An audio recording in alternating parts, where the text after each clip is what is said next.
Avec toi, Seigneur, tous ensemble, nous voici joyeux et sûrs de ton amour. Tu nous as rassemblés dans la joie de ta présence et c'est toi qui nous unis. C'est toi qui nous unis. Ton amour a fait de nous des frères.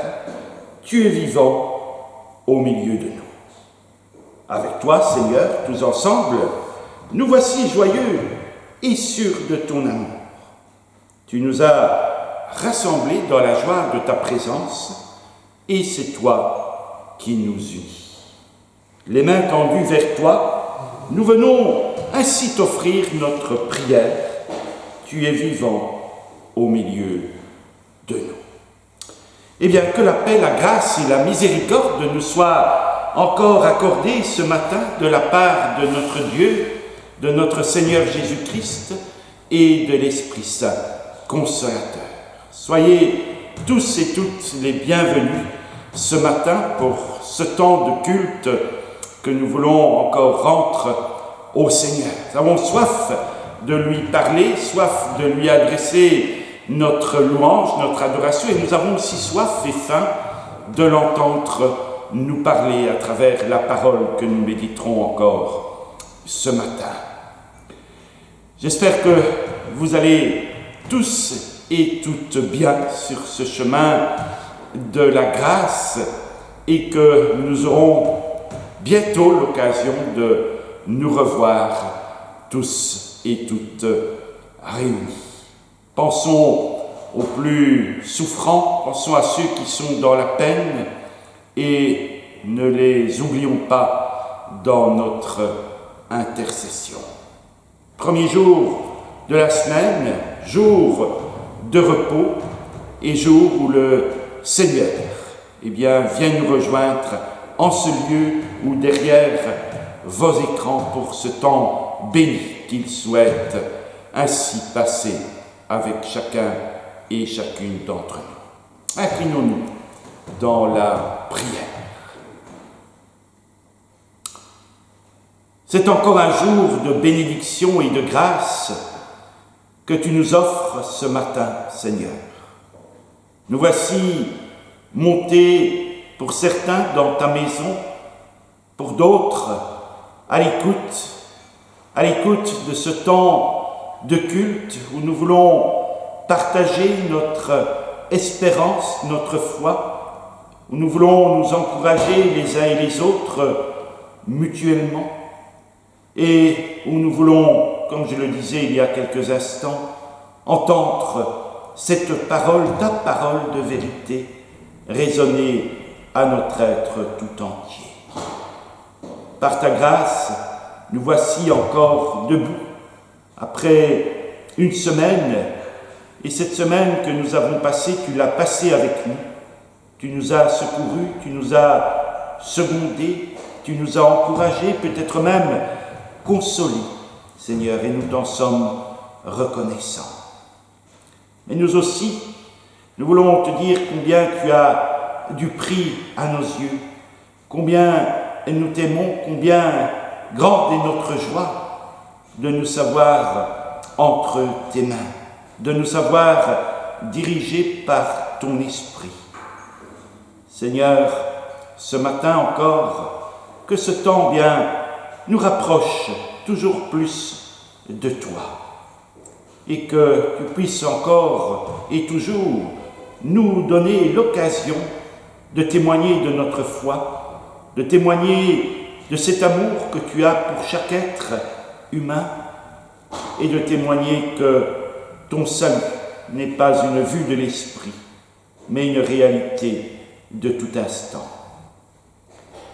Enfin, Seigneur, que ton esprit nous rende attentifs à ta parole, et cela pour notre plus grand bien et pour ta gloire. Nous te le demandons et nous t'en prions ainsi, dans le nom béni de notre Seigneur Jésus-Christ. Amen. Amen. Eh bien, sans plus attendre, frères et sœurs, rentrons de plein cœur dans ce moment d'adoration et de reconnaissance.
Le Seigneur nous a aimés comme on n'a jamais aimé.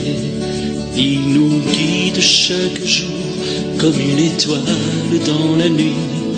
Quand nous partageons le pain, il nous donne son amour. C'est le pain de l'amitié, le pain de Dieu. C'est mon corps, prenez et mangez. C'est mon sang, prenez et buvez, car je suis la vie et je suis l'amour. Ô Seigneur, emporte-nous dans ton amour. Le Seigneur nous a aimés comme on n'a jamais aimé. Un enfant nous est donné dans cette nuit de Bethléem. Les bergers l'ont reconnu et les mages sont venus. Ils ont vu le Fils de Dieu, petit enfant. C'est mon corps, prenez et mangez. C'est mon sang, prenez et buvez, car je suis la vie et je suis l'amour. Ô Seigneur, emporte-nous dans ton amour.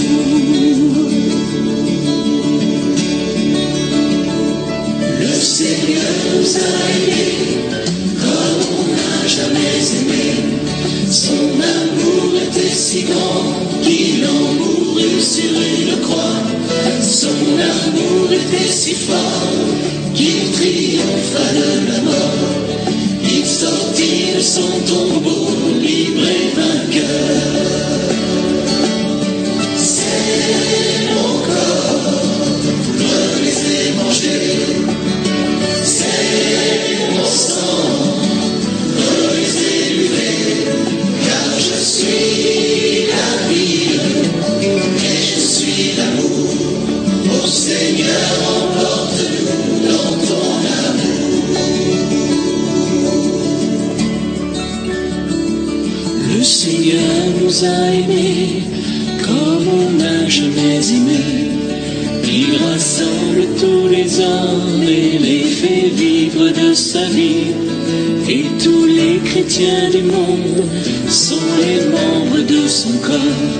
Rien ne peut les séparer de son amour. C'est mon corps, prenez et mangez. C'est mon sang, prenez et buvez, car je suis la vie et je suis l'amour. Ô Seigneur, emporte-nous dans ton amour.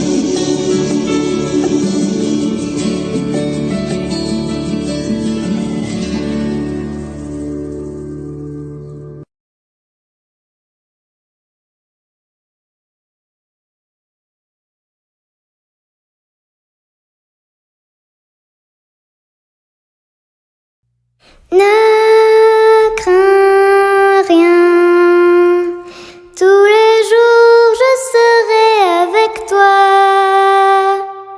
Tous les jours je garderai ton chemin, alors ne crains rien.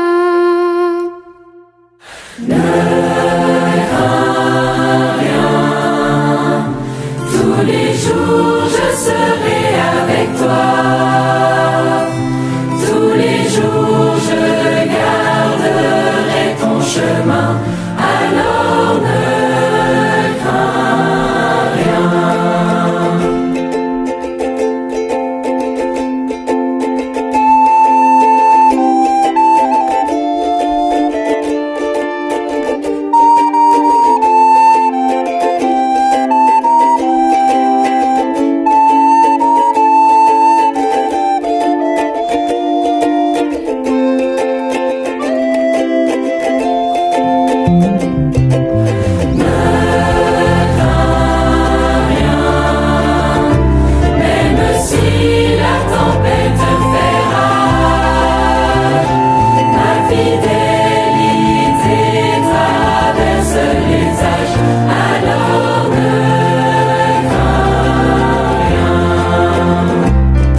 est éternel.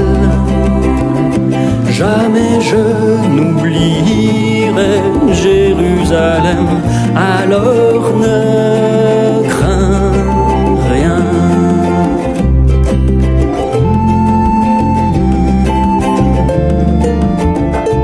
Mon amour pour toi est éternel.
Eh bien, après le temps de l'adoration, après le temps de la reconnaissance, voici venu le moment de la méditation, de la parole de Dieu.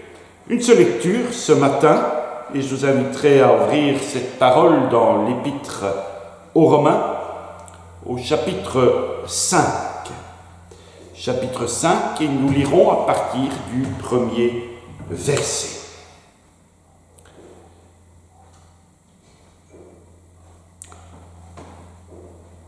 Et l'apôtre Paul nous rappelle ceci. Ainsi donc, justifiés par la foi, nous sommes en paix avec Dieu, et cela par notre Seigneur Jésus-Christ. Par lui, nous avons accès par la foi à cette grâce en laquelle nous sommes établis, et nous mettons notre fierté dans l'espérance de la gloire de Dieu. Bien plus, nous mettons notre fierté dans nos détresses mêmes, sachant que la détresse produit la persévérance, la fidélité éprouvée, l'espérance. Et l'espérance ne trompe pas, car l'amour de Dieu a été répandu dans nos cœurs par l'Esprit Saint qui nous a été donné. Oui, quand nous étions encore sans force, Christ, au temps fixé, est mort pour des impies. C'est à peine si quelqu'un voudrait mourir pour un juste. Peut-être pour un homme de bien accepteront-on de mourir. Mais en ceci, Dieu prouve son amour envers nous. Christ est mort pour nous alors que nous étions encore pécheurs. Et puisque maintenant nous sommes justifiés par son sang, à plus forte raison serons-nous sauvés par lui de la colère. Si en effet, quand nous étions ennemis de Dieu, nous avons été réconciliés avec lui par la mort de son Fils, dit-il, à plus forte raison, réconciliés serons-nous sauvés par sa vie. Bien plus, nous mettons notre fierté en Dieu par notre Seigneur Jésus-Christ, par qui maintenant nous avons reçu la réconciliation. Et nous arrêterons là la lecture de la parole de Dieu jusqu'à ce verset 11. Que le Seigneur bénisse sa parole et qu'il nous conduise ainsi, nous dirige ainsi dans notre compréhension et dans la méditation.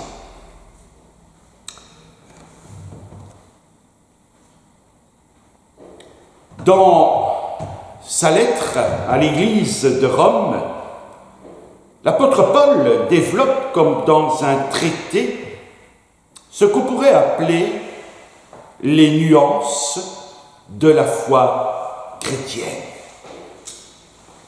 Auparavant, il a déjà expliqué ce que veut dire être justifié par la foi. Dans un monde où nous sommes tous coupables à des degrés divers devant les autres et devant Dieu, Jésus, lui, n'a jamais, nous dit-il, commis le mal.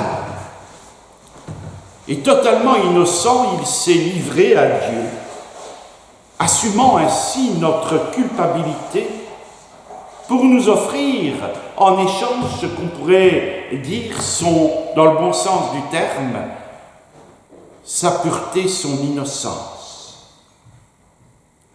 Et Paul dit que lorsque nous croyons cela, eh bien, nous sommes déclarés justes, nous sommes acquittés, nous sommes totalement libérés de toute culpabilité et de toute condamnation. Car la dette, notre dette, pour le dire ainsi, a été payée par le Seigneur Jésus-Christ. Le Christ, Dieu, devenu homme pour sauver le monde. Et puis il va, c'est ce que nous avons lu, il va essayer de développer les conséquences de cette affirmation. Ce qui nous permet de voir, eh bien, quel impact cette œuvre a sur chacun et sur chacune d'entre nous. Et pour commencer, Paul met d'abord l'accent sur toutes les certitudes que nous avons.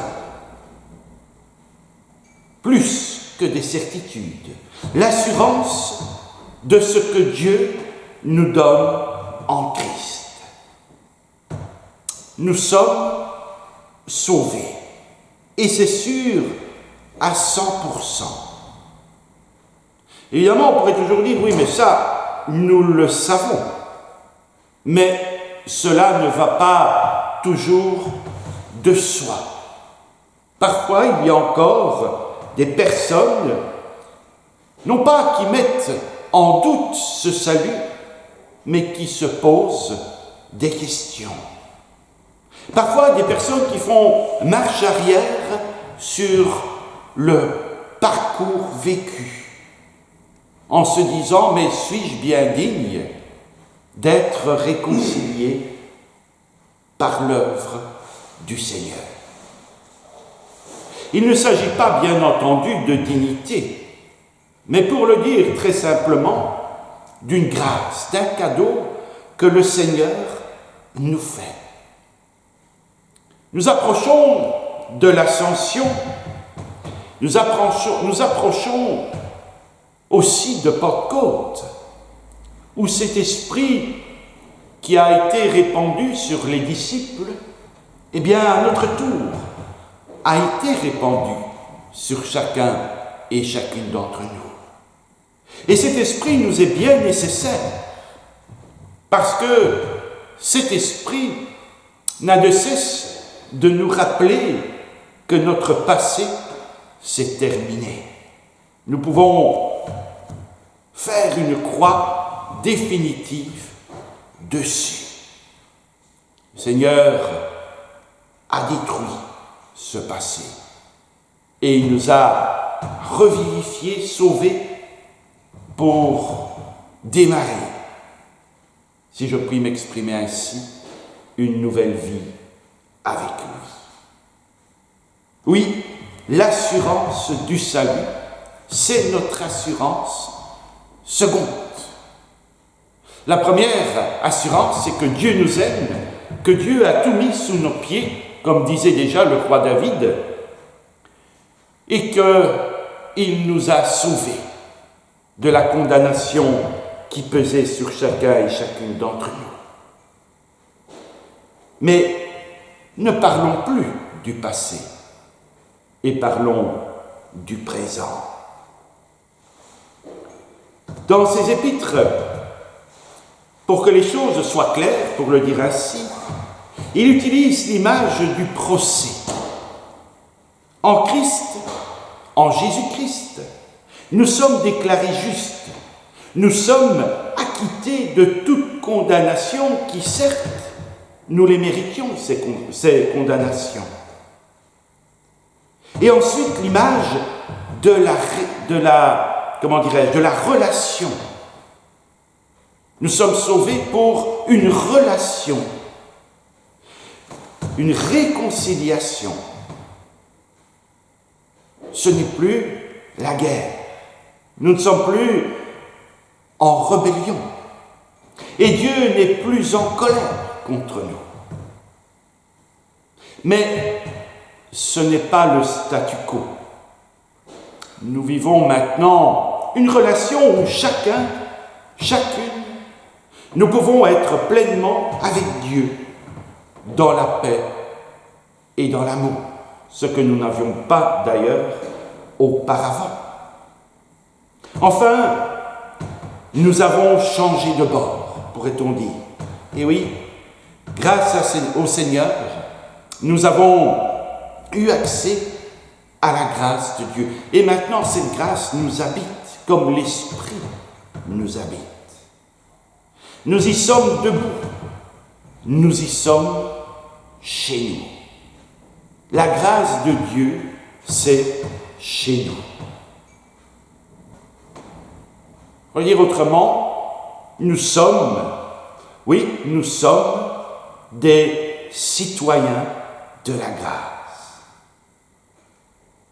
Nous sommes des résidents, des citoyens de l'amour de Dieu. Voilà ce que Paul est en train de dire. Et c'est très clair, parce que il met l'accent sur ce que nous sommes devant Dieu, avec Dieu et par Dieu. Et cela grâce au Seigneur. La vie chrétienne, on pourrait le dire ainsi aussi, c'est d'abord une question d'identité, d'être ou encore de relation avec Dieu. Être chrétien, c'est par la foi être déclaré juste, être en paix, avoir accès à son amour et surtout pouvoir y demeurer. Alors cela aura bien un impact sur nos valeurs, nos habitudes ou encore nos attitudes, notre caractère, nos actions. Mais tout cela, c'est encore une fois la conséquence de ce que nous sommes aujourd'hui en Jésus-Christ. Ce qui est premier, c'est ce que nous sommes. Et d'ailleurs, dans sa lettre aux Romains, tenez-vous bien, Paul consacre 11 chapitres à décrire ce que nous sommes. Et 4 chapitres à décrire ce que cela va impliquer, ce que cela implique concrètement dans notre vie de tous les jours. Dans notre rapport à la foi, dans le regard que nous portons sur les autres et aussi sur nous-mêmes. Cette priorité de l'être que nous sommes est donc, ainsi dit Paul, essentielle.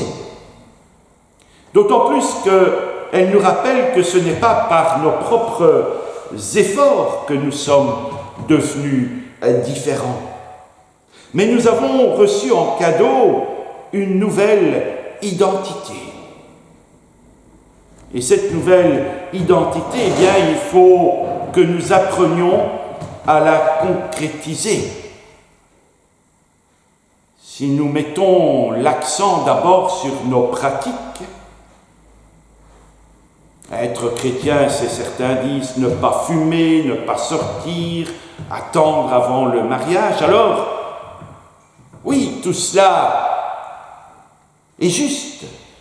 Mais alors nous glissons vers un salut par nos actes ou nos mérites. C'est quelque part très tendancieux. Et ça éloigne l'identité profonde que nous recevons une fois encore, gratuitement, grâce au don de Jésus.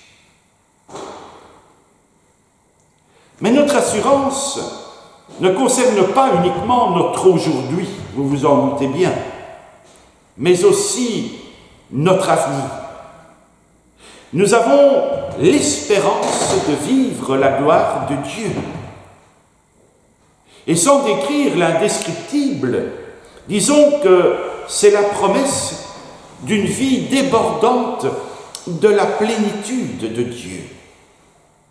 Et Paul va développer un peu plus, car l'espérance peut bien ressembler à une illusion. Autant des affirmations quant au présent peuvent passer, après tout c'est le présent, c'est concret. Autant affirmer quelque chose aussi sur l'avenir. Et l'avenir, on ne sait pas quand, on ne sait pas où, on ne sait pas comment. L'avenir, donc, incertain, ça paraît farfelu. Et Paul développe. Le Christ s'est donné pour nous offrir la vie. Il a vaincu la mort pour détruire l'obstacle qui barrait notre horizon. Il nous a ouvert le ciel. Et nous avons deux preuves de cette vie avec Dieu qui nous est offerte pour toujours. D'abord, quelque chose qui n'était pas naturel, l'amour. Mais pas n'importe quel amour, l'amour de Dieu répandu dans notre cœur. Notre expérience intérieure, pour le dire autrement.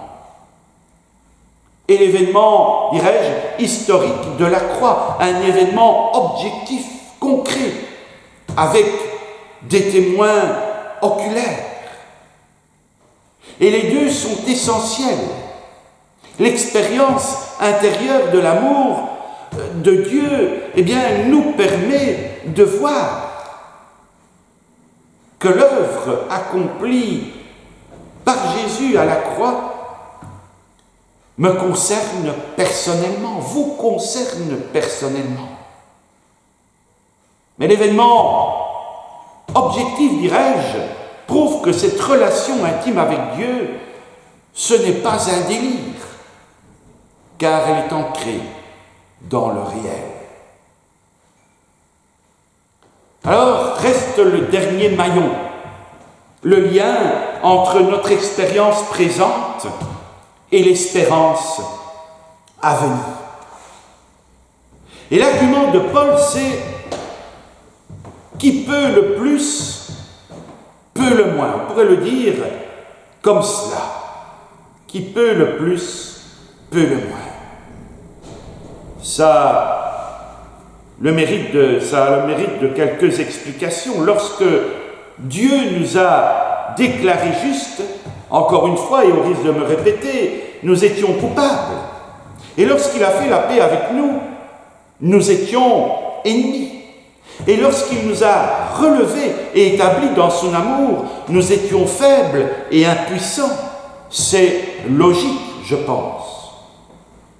Et maintenant que nous sommes déclarés justes, en paix, fortifiés par sa présence, fortifiés par sa miséricorde, fortifiés par son amour, il ne reste plus grand-chose pour nous sauver totalement du mal qui nous colle encore à la peau.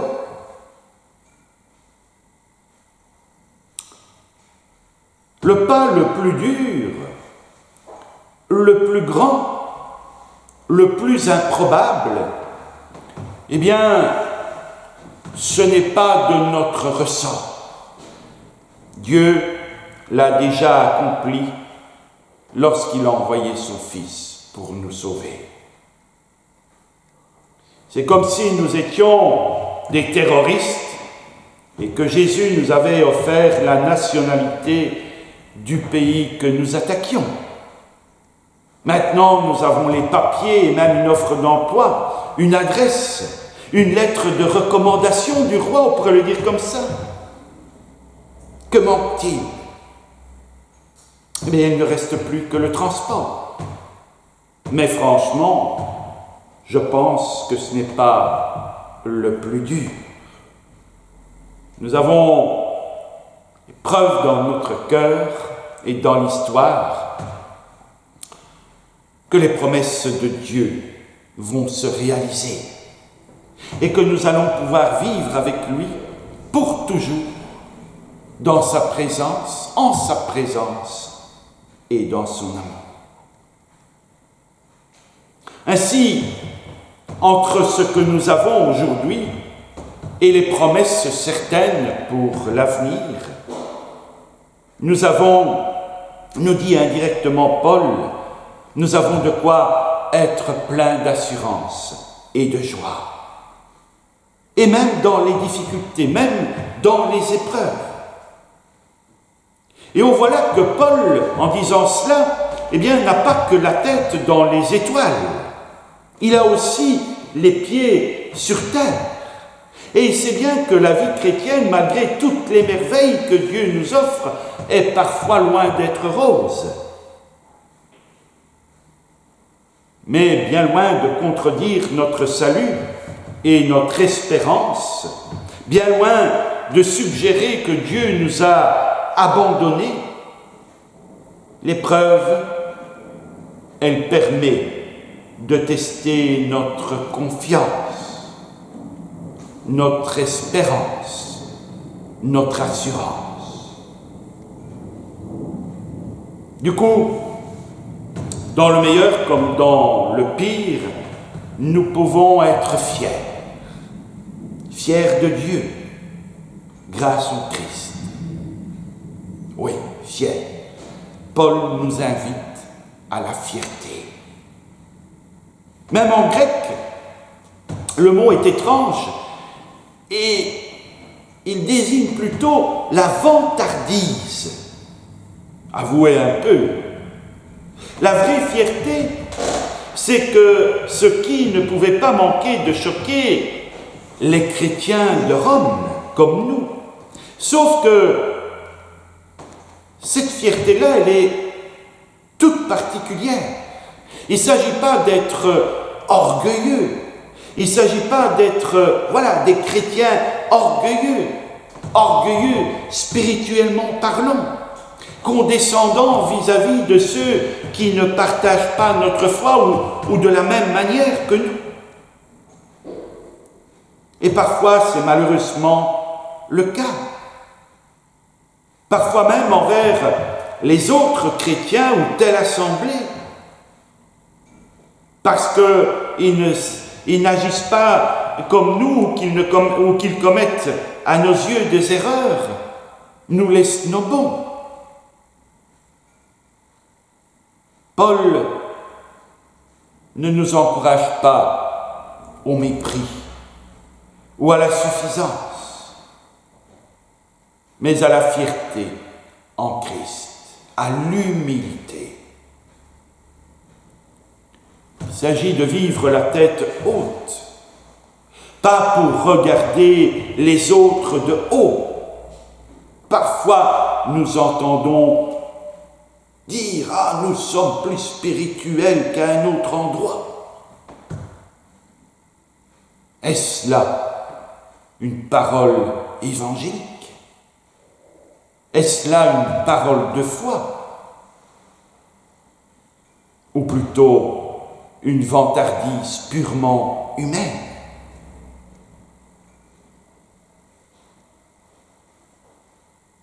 Il est dit quelque part dans l'Écriture que Dieu aime les humbles. Parce que les humbles, ils savent d'où ils viennent et ce qu'ils sont aujourd'hui. Non pas parce qu'ils auraient été plus vertueux que les autres, plus méritants, mais tout simplement mendiants de la grâce, comme chacun et chacune d'entre nous. Il s'agit de vivre la tête haute parce que le Christ nous a relevés, nous a libérés de la honte et de la culpabilité, pour nous donner une identité nouvelle, inébranlable, et une espérance plus que certaine. Nous pouvons vivre debout, la tête haute, fiers de ce que Dieu, qui a tout fait pour nous, fiers de sa générosité, de son laolavura, d'un amour inédit et de sa puissance. Nous pouvons admirer, oui, Dieu, ce Dieu merveilleux que nous avons chanté, que nous avons loué il y a quelques instants. Nous pouvons réjouir de ce qu'il est et de ce qu'il fait pour nous. Et nous pouvons surtout et devons placer en lui notre confiance, notre assurance et notre espérance. Cette fierté, cette joie, cette assurance, c'est ce qui permet à Paul de parler inlassablement de Jésus. L'Évangile, bonne nouvelle, c'est la meilleure nouvelle qu'il ait reçue de sa vie. C'est sa plus grande source de joie. C'est sa certitude profonde, encore plus basique que 2 + 2 = 4. C'est sa raison d'espérer. Et c'est le sens qu'il donne à sa vie. Quoi qu'il arrive, par la tempête ou par le bon temps, il se tient ferme sur ses jambes, debout, ancré dans l'amour de Dieu que rien ne peut renverser. Le souhait du Seigneur est qu'il en soit ainsi pour chacun et chacune d'entre nous. Et par sa grâce, il nous donnera de vivre cette réalité. Soyez réconfortés, soyez bénis, et que la grâce encore nous accompagne et nous conduise jusqu'au bout du chemin. Amen. Tu n'es pas seul, ton Dieu, ton tendre Père, tient dans sa main ta vie et ton destin. Tu n'es pas seul, ici-bas sur la terre. Dieu prévoit pour ton bien chaque lendemain. Vers lui lève les yeux, il voit du haut des cieux, il entend tes soupirs lorsque tu pries. Tu n'es pas seul, jamais Dieu ne t'oublie. Il veille avec amour sur toi chaque jour. Tu n'es pas seul lorsque survient le doute, quand s'assombrit l'horizon de ta foi. Tu n'es pas seul, confie ensuite ta route. Dieu n'est pas loin de toi, calme ton émoi. Garde en ton cœur la paix, Dieu ne change jamais. Si tu ne le vois pas, oh, crois qu'il t'aime. Tu n'es pas seul, Dieu te promet lui-même son aide et son secours dans les mauvais jours. Tu n'es pas seul, toujours quoi qu'il advienne, aux jours heureux comme en l'adversité. Tu n'es pas seul, mets ta main dans la sienne, ton âme sérénité. La grâce et le bonheur, avec la paix du cœur, resteront près de toi toute la vie. Tu n'es pas seul, la présence bénie du Prince de la paix.